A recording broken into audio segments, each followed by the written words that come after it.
March Gopalganj কর্মসূচিতে আওয়ামী লীগের প্রতিরোধের মুখে সেনা এপিসিতে শহর ছাড়তে বাধ্য হয়েছিল এনসিপির কেন্দ্রীয় নেতারা। এর মাত্র 3 দিন পরই কক্সবাজারের চকরিয়ায় বিএনপির প্রতিরোধের মুখে পড়লেন তারা। এবারও তাদের উদ্ধার করেছে সেনাবাহিনী। গুড়িয়ে দেওয়া হয়েছে পথসভার মঞ্চ। বিএনপির স্থায়ী কমিটির সদস্য সালাউদ্দিন আহমেদকে নিয়ে এনসিপি নেতা নাসিরুদ্দিন পাটোয়ারির আপত্তিকর মন্তব্যের জেরে ফুঁসে ওঠেন চট্টগ্রাম ও কক্সবাজারের বিএনপির নেতাকর্মীরা। এরপরে ভণ্ডুল হয় চকরিয়ার পথসভা।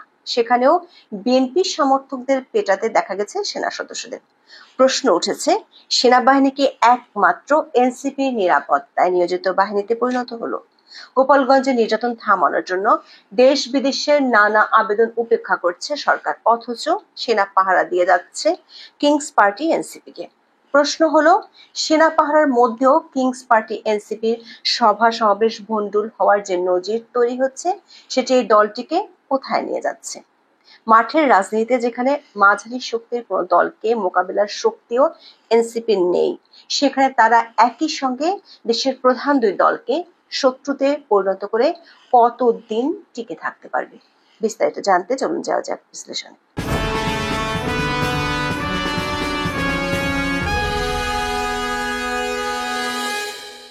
কিংস পার্টি এনসিপি কে খুশি করতে কিংবা এনসিপি সমাবেশে বাধা দেয় গোপালগঞ্জের মানুষের উপর এখনো চলছে নির্যাতন। ব্যাপক ধরপাকড়, প্রয়োজন না থাকা সত্ত্বেও কারফিউ চালু রাখা। নির্যাতনের মাত্রা এতটা ছাড়িয়ে গেছে যে বর্তমান অন্তর্বর্তী সরকারের শুভাকাঙ্ক্ষী হিসেবে পরিচিত অনেকেই এ নিয়ে সামাজিক মাধ্যমে পোস্ট দিচ্ছেন। নেত্র নিউজের সম্পাদক তাসনিম খলিল লিখেছেন, গোপালগঞ্জবাসীদের উপর জুলুম বন্ধ করুন। তারা আমাদের ভাই বোন, বাংলাদেশের নাগরিক। তাদের নিরাপত্তা, মানবিক মর্যাদা ও নাগরিক অধিকার রক্ষা করাই রাষ্ট্রীয় বাহিনীগুলোর সাংবিধানিক দায়িত্ব। সাংবাদিক জুলকারনাইন সায়ের লিখেছেন, সরকারের নির্দেশে গুলি করে মানুষ হত্যা করলো সরকারি বাহিনী, 15 লক্ষ মানুষের একটা জেলায় কারফিউ দিয়ে জনজীবন বিপর্যস্ত করলো, ব্লক রেড দিয়ে তারাই আবার গণহারে গ্রেপ্তার করলো, যা এখনো চলমান। রাজনৈতিক উদ্দেশ্য প্রণোদিত মামলা দিল, আবার প্রেসিং বলে মানবাধিকারের সুরক্ষা ও উন্নয়নে সহায়তা দিতে মানবাধিকার মিশন চালু হচ্ছে। দর্শক, যে এনসিপির জন্য গোপালগঞ্জে এমন নির্যাতন চলছে, সেই এনসিপি এবার একইভাবে বিরোধিতা আর হামলার মুখোমুখি হয়েছে কক্সবাজারের চকরিয়ায়। দেশব্যাপী পদযাত্রার অংশ হিসেবে 19 জুলাই বিকেলে কক্সবাজারের চকরিয়া পৌর শহরে পথসভা করার কথা ছিল দলটির। এজন্য শহরের জনতা শপিং সেন্টার চত্বরে ট্রাকের উপর তৈরি করা হয় মঞ্চ। এর আগে দুপুরে কক্সবাজারের এনসিপি সমাবেশে বিতর্কিত বক্তব্য দেন দলের মুখ্য সমন্বয়ক নাসিরুদ্দিন পাটোয়ারি। বিএনপি নেতা সালাউদ্দিন আহমেদকে ইঙ্গিত করে তিনি বলেন, আগে নারায়ণগঞ্জে বিখ্যাত গডফাদার শামীম ওসমান ছিল, এখন শুনছি কক্সবাজারের নব্য গডফাদার শিলং থেকে এসেছে। ঘের দখল করছে, মানুষের জায়গা জমি দখল করছে, চাঁদাবাজি করছে, আবার নাকি সে সংস্কার বুঝে না, নাম না বললাম। কক্সবাজারের জনতা এ ধরনের সংস্কার বিরোধী, যে পিআর বোঝে না, রাজপথে তাদের দেখিয়ে দিবে ইনশাল্লাহ। দর্শক, জনসমর্থন তলানিতে থাকায় কিংস পার্টি এনসিপি অনেকদিন ধরেই আনুপাতিক বা পিআর পদ্ধতিতে নির্বাচন করার দাবি তুলছে। আনুপাতিক প্রতিনিধিত্ব বা পিআর হচ্ছে নির্বাচনী ব্যবস্থার এমন একটি পদ্ধতি যেখানে আসন বন্টন হয় প্রতিটি রাজনৈতিক দলের প্রাপ্ত ভোটের আনুপাতিক হারে। তবে এই দাবির বিরুদ্ধে শক্ত অবস্থান নিয়েছে বিএনপির স্থায়ী কমিটির সদস্য সালাউদ্দিন আহমেদ 18 জুলাই রাজধানীতে এক সমাবেশে পিআর পদ্ধতির করা সমালোচনা করেন। বলেন, এসব অসৎ উদ্দেশ্য ও সংস্কারের কথা বলে জাতীয় নির্বাচন পিছিয়ে দেওয়া যাবে না। পিআর পদ্ধতি গায়ে দেয় না কি খায়, দেশের মানুষ তা বোঝে না। আমরা বুঝি, একটা এলাকায় কোন দলের প্রার্থী সংসদ সদস্য হবেন, সেই এলাকার জনগণের সঙ্গে তার সম্পর্ক থাকবে ও জনগণের অধিকার নিয়ে তিনি কথা বলবেন। পিআর পদ্ধতির কথা বলে কোনো ষড়যন্ত্র করতে দেওয়া হবে না বলেও তিনি হুঁশিয়ারি দেন। আর এতে আতে ঘা লাগে কিংস পার্টি এনসিপির। সালাউদ্দিন আহমেদ যে অঞ্চলের রাজনীতিক, সেখানে গিয়ে তাকে গডফাদার আখ্যায়িত করে হুঙ্কার দেন নাসিরুদ্দিন পাটোয়ারি। এনসিপির এমন পরিকল্পিত উত্তেজনা তৈরির নজির নতুন কিছু নয়। সবশেষ গোপালগঞ্জে যাওয়ার ঠিক আগে কর্মসূচির নাম বদলে মার্চ টু গোপালগঞ্জ নাম দেওয়া হয়। 16 জুলাইয়ের কর্মসূচির দুদিন আগে থেকে এনসিপির বিভিন্ন পর্যায়ের নেতারা বঙ্গবন্ধুর সমাধি গুড়িয়ে দেওয়ার ইঙ্গিতমূলক বিভিন্ন পোস্ট দেন ফেসবুকে। অন্যদিকে সেনা পাহারায় গোপালগঞ্জে গিয়ে দলের আহ্বায়ক নাহিদ ইসলাম মুজিববাদকে কবর দেওয়ার হুমকি দেন। এর পরপরই ব্যাপকভাবে ছড়িয়ে পড়ে সহিংসতা। কয়েক ঘন্টা অবরুদ্ধ থেকে সেনা এপিসির ভেতরে ঢুকে এনসিপির কেন্দ্রীয় নেতারা শহর ছাড়েন। তবে তাদের বীরত্বের বলি হয়েছে গোপালগঞ্জের অন্তত 5টি প্রাণ। আহত হন অসংখ্য মানুষ। সেনা পুলিশের গুলি ছোড়ার ছবি ছড়িয়ে পড়ে আন্তর্জাতিক অঙ্গনেও। কক্সবাজারে অনেকটা ঠিক একইভাবে পরিকল্পিত উত্তেজনার জন্ম দিয়েছে এনসিপি। কক্সবাজার নাসিরুদ্দিন পাটোয়ারির উস্কানিমূলক বক্তব্যের পরপরই ক্ষোভে ফুঁসে ওঠেন বিএনপি নেতাকর্মীরা। চকরিয়া সহ কক্সবাজার জেলায় বিএনপি নেতাকর্মীরা রাজপথে নেমে প্রতিবাদ করেন। বিকাল 4টার দিকে চকরিয়ার মহাসড়কে শুরু হয় বিএনপি নেতাকর্মীদের মিছিল। তারা সালাউদ্দিনের পক্ষে স্লোগান দিতে থাকেন। প্রথম আলোর প্রতিবেদনে বলা হয়, চকরিয়ায় দুপুর থেকে এনসিপির মঞ্চ তৈরি করে মাইকিং করা হচ্ছিল। হঠাৎ বিকেল 3:45টার দিকে কিছু লোক লাঠি সোঁটা নিয়ে মঞ্চে হামলা করেন। তারা এনসিপির মাইকিং করা লোকজনকে তাড়িয়ে দেন। ছাত্রদল ও বিএনপির নেতাকর্মীরা চকরিয়া জনতা শপিং সেন্টার চত্বরে বানানো ট্রাক মঞ্চ ভেঙে ফেলেন। তারা সমাবেশের ব্যানার ছিঁড়ে ফেলেন ও ট্রাকের কাজ ভাঙচুর করেন। ঘটনার সময়কার ভিডিওতে দেখা যায় সেনাবাহিনীর সদস্যরা বিএনপি নেতাকর্মীদের লাঠিপেটা করে এনসিপির মঞ্চ রক্ষার চেষ্টা করছে। তবে শেষ পর্যন্ত সেই চেষ্টা সফল হয়নি। চকরিয়া শহর জুড়ে ছড়িয়ে পড়ে বিক্ষোভ। চরম উত্তেজনার মুখে পণ্ড হয়ে যায় চকরিয়ার পথসভা। এনসিপির পক্ষ থেকে জানানো হয়, বিকেল 5টার দিকে দলের আহ্বায়ক নাহিদ ইসলাম সহ কেন্দ্রীয় নেতাদের উপস্থিতি থাকার কথা ছিল। তবে তার আগেই বিএনপি ছাত্রদলের নেতারা হামলা চালিয়ে সমাবেশ বানচাল করে দেয়। অন্যদিকে চকরিয়ার বিএনপির লোকজন এনসিপির গাড়িবহর আটকে রাখেন বলে অভিযোগ তুলেন দলের নেতা আব্দুল হান্নান মাসুদ। ফেসবুকে হান্নান মাসুদ লেখেন, চকরিয়া জাতীয় নাগরিক পার্টির গাড়িবহর আটকে রেখেছে বিএনপির লোকজন। তারা গাড়িবহর আটকে বিএনপির স্থায়ী কমিটির একজন সদস্যের নামে স্লোগান দিচ্ছেন। লোহাগড়ায় ব্যানার ফেস্টুন ছিঁড়ে ফেলেছে। যেমন লীগ গত 16 বছর ধরে করেছে, ঠিক তেমনি আপনারাও করছেন। তাদের পরিণতি দেখে যদি শিক্ষা না নিতে পারেন, তাহলে সেম পরিণতির জন্য আপনারা অপেক্ষা করুন। এনসিপির আরেক কেন্দ্রীয় নেতা প্রথম আলোকে বলেন, চকরিয়া বিএনপি নেতাকর্মীরা মঞ্চ ভাঙচুর করায় তাদের সভা হয়নি। এনসিপি নেতাকর্মীরা চকরিয়া অবস্থান করেননি। তারা লামা-থানচি সড়কের ফাঁসিয়া খালি এলাকায় আটকে পড়েন। সেখানে বিএনপি নেতাকর্মীদের জটলার কারণে সবাই আতঙ্কিত অবস্থায় আছেন। দর্শক, অথচ এই এনসিপি নেতারাই মাত্র কয়েক ঘন্টা আগে কক্সবাজারে উস্কানিমূলক বক্তব্য দিয়েছিলেন, বিএনপিকে রাজপথে দেখিয়ে দেওয়ার হুঙ্কার দিয়েছিলেন নাসিরুদ্দিন পাটোয়ারি। অথচ সন্ধ্যা না পেরোতেই তারা আতঙ্কে কাঁপার স্বীকারোক্তি দিচ্ছেন মিডিয়াতে। আবারও আশ্রয় নেন সেনা পুলিশ নিরাপত্তার মধ্যে। একটি ক্লাসিক কিংস পার্টির সব ধরনের শর্ত এভাবেই পূরণ করে যাচ্ছে ডক্টর ইউনূসের স্বপ্নের দল জাতীয় নাগরিক পার্টি বা এনসিপি। শুধু চকরিয়া নয়, কক্সবাজারের রামু এবং ঈদগাঁও উপজেলাতেও পথসভা করতে পারেনি এনসিপি। প্রতিটি জায়গাতেই বিক্ষোভে নামে বিএনপি এবং সহযোগী সংগঠনের নেতাকর্মীরা। তাদের বাধার মুখে পুলিশ ও সেনা পাহারায় কক্সবাজারের সীমানা ছাড়তে বাধ্য হন নাহিদ ইসলামরা। প্রশ্ন হলো, এভাবে সেনা পাহারায় কতদিন রাজনীতি চালিয়ে যেতে পারবে এনসিপি? অন্যদিকে সেনাবাহিনী শুধু এনসিপি নিরাপত্তার দায়িত্ব পালন করে নিজেদের কেন ক্রমাগত বিতর্কিত করছে? গোপালগঞ্জে নিরাপত্তা বাহিনীর গুলিতে অন্তত 5 জনের মৃত্যুর পরেও সেখানে কারফিউ দিয়ে ব্যাপক গ্রেপ্তার অভিযান পরিচালনার অভিযোগ উঠছে সশস্ত্র বাহিনীর বিরুদ্ধে। নজিরবিহীন ভাবে সেখানে জলপথে নৌবাহিনী ও কোস্টগার্ডের টহলের দৃশ্য দেখা গেছে। একমাত্র যুদ্ধ পরিস্থিতি যে ধরনের সমন্বিত অভিযান কোনো অঞ্চলে পরিচালিত হতে পারে, সেটাই দেখা যাচ্ছে গোপালগঞ্জে।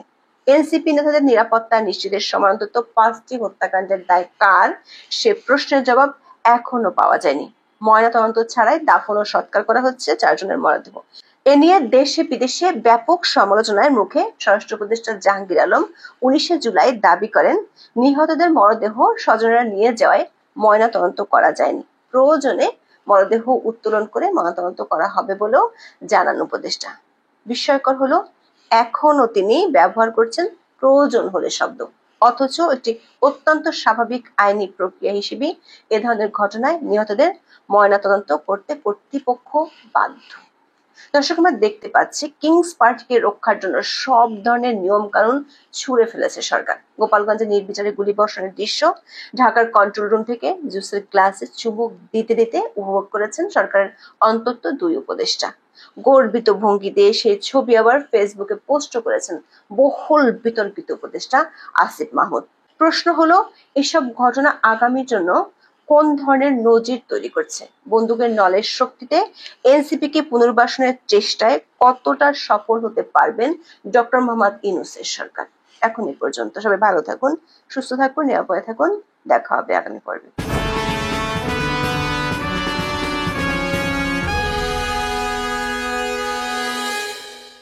আসসালামু আলাইকুম। প্রিয় দর্শক, আপনারা নিশ্চয়ই এর মধ্যে শুনেছেন এবার কক্সবাজারে এনসিপির সভা মঞ্চ ভাঙচুর করা হয়েছে, সেখানে আক্রমণ চালানো হয়েছে। সেখানে তো নিশ্চয়ই আওয়ামী লীগের নেতাকর্মীরা হামলা করেনি। কারাই হামলাটি করেছেন? বিএনপির অঙ্গ সংগঠনের নেতাকর্মীরা। কেন করেছেন? সেখানে বিএনপির স্থায়ী কমিটির সদস্য সালাউদ্দিন আহমেদ সম্পর্কে বিষোদ্গার করা হয়েছিল, প্রচণ্ড কটু মন্তব্য করা হয়েছে, যার কারণে বিএনপি নেতাকর্মীরা ক্ষুব্ধ হয়ে এই কাজটি করেছেন। সালাউদ্দিন আহমেদ সম্পর্কে মন্তব্য করাতে যদি বিএনপির রিয়াকশনটি এরকম হয়, তাহলে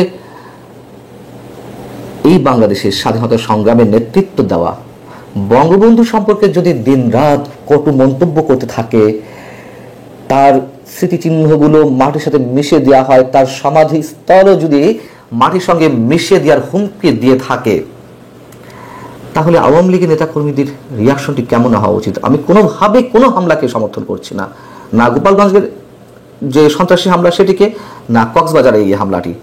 কিন্তু ঘটছে তো, বাস্তবতাগুলো হচ্ছে যে কেন ঘটছে সেই প্রশ্নটিও তো আমাদের উত্তর বের করতে হবে। কক্সবাজারে এটাও দেখা গেছে যে তারা রাষ্ট্রীয় বাহিনীর সহায়তা ছাড়া সভা সমাবেশ করতে তার জন্য খুব কষ্টসাধ্য হয়ে উঠছে। এবং এই বিষয়টি তো গত কয়েকদিন ধরে আলোচনা রয়েছে যে সেনাবাহিনী থেকে শুরু করে পুলিশ কিংবা অন্যান্য বাহিনীর সহযোগিতা ছাড়া তারা আসলে সাহস পাচ্ছে না কোথাও সমাবেশ করার। এই যদি হয় অবস্থা এখনই, মানে জন্মানোর পরপরই একটি সংগঠনের সামনে আর কি দিন রয়েছে। কক্সবাজারের পাবলিক লাইব্রেরির চত্বরে প্রথমে একটি পথসভা ছিল শনিবার। সেখানে এনসিপির প্রধান সমন্বয়ক নাসিরউদ্দিন পাটোয়ারি তিনি সালাউদ্দিন আহমেদ সম্পর্কে বলছেন যে আওয়ামী লীগ আমলে নারায়ণগঞ্জে একজন শামীম ওসমান ছিল, এখন শুনছি কক্সবাজারের নব্য গডফাদার শিলং থেকে এসেছে, ঘের দখল করছে, মানুষের জায়গা জমি দখল করছে, চাঁদাবাজি করছে, আবার নাকি সে সংস্কার বোঝে না। নাম না বললাম, কক্সবাজারের জনতা এই ধরনের সংস্কার বিরোধী ও পিআর বুঝে না, রাজপথে তাকে ঠেকিয়ে দেবে ইনশাল্লাহ। এই যে নাসিরউদ্দিন পাটোয়ারি বা এনসিপির আরো বেশ কয়েকজন নেতা আছেন, তারা সিনিয়র নেতাদের সম্পর্কে কিভাবে মন্তব্য করতে হয়, তিনি মানে সালাউদ্দিন আহমেদ কি দখল করেছেন না করেছেন, কি সন্ত্রাসী কর্মকাণ্ডে লিড দিচ্ছেন পেছন থেকে, সেসব বিতর্কে নাইবা গেলাম। বিষয়টি হচ্ছে যে এই যে পিআর বোঝে না, মানে দুদিন হলো না রাজনীতি করা শুরু করেছে এই ছেলেরা, সেখানে সিনিয়র রাজনীতিবিদদের বলছে যে তারা পিআর বোঝে না। মন্তব্য করার কিছু নেই আসলে। এবং যখন এই বক্তব্যটি নাসিরউদ্দিন পাটোয়ারি দিলেন, তখন পৌর এলাকায় তাদের জন্য নির্মিত হচ্ছিল সভামঞ্চ বা নির্মিত হয়েছিল অস্থায়ী একটি মঞ্চ। তার এই মন্তব্যের পরপরই বিএনপির নেতাকর্মীরা রাস্তায় জড়ো হন, বিক্ষোভ করেন এবং একটা পর্যায়ে সভামঞ্চটি ভাঙচুর করেন। পুলিশ এসে ধাওয়া দেয়, তারা মানে ছত্রভঙ্গ হয়ে যায়, আবার এসে সেটি দখলে নেয় এবং পরে সেখানে সেনা সদস্যরা উপস্থিত হন, পুলিশ সদস্যরা উপস্থিত হন। পরবর্তীতে হয়তো করেছেন এনসিপি নেতারা, আমি সর্বশেষ খবরটি জানি না যতক্ষণ এই ভিডিওটি করছি। গোপালগঞ্জে যখন হামলা হলো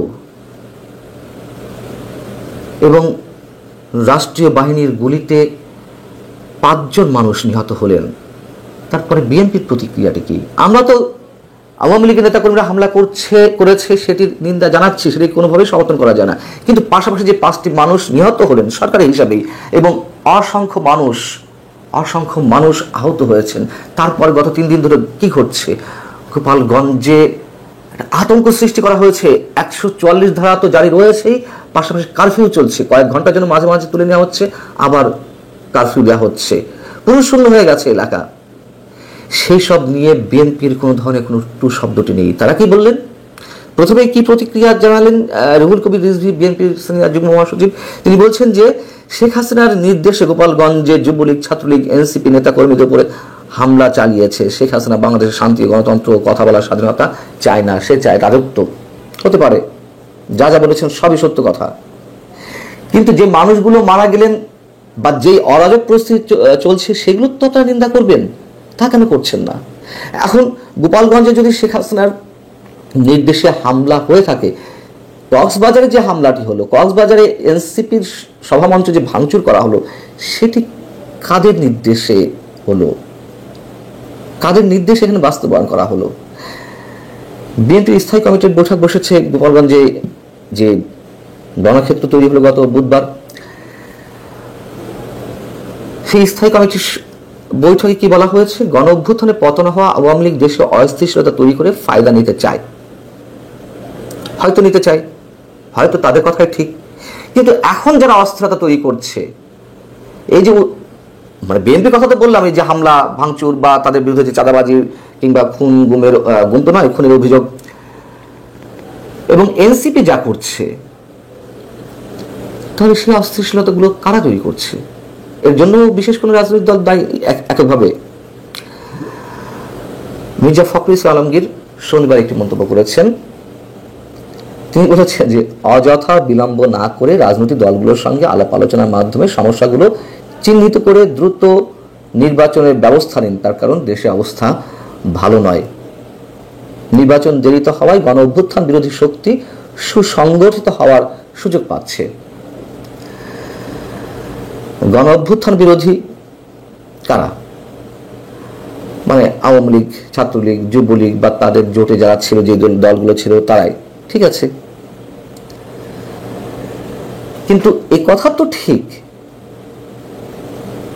আমরা যদি মেনেও নেই অপরপক্ষের সরকার পক্ষ যে নির্বাচন দিতে চায় না, যে কোনোভাবে একটা রাজনৈতিক অস্থিরতা, সামাজিক অস্থিতিশীলতা তারা যেভাবে স্থায়ী করতে চায়, নির্বাচন প্রলোভিত করতে, এবং সরকার যে নির্বাচন দিতে চায় না, এটি দেশের সবাই বোঝে।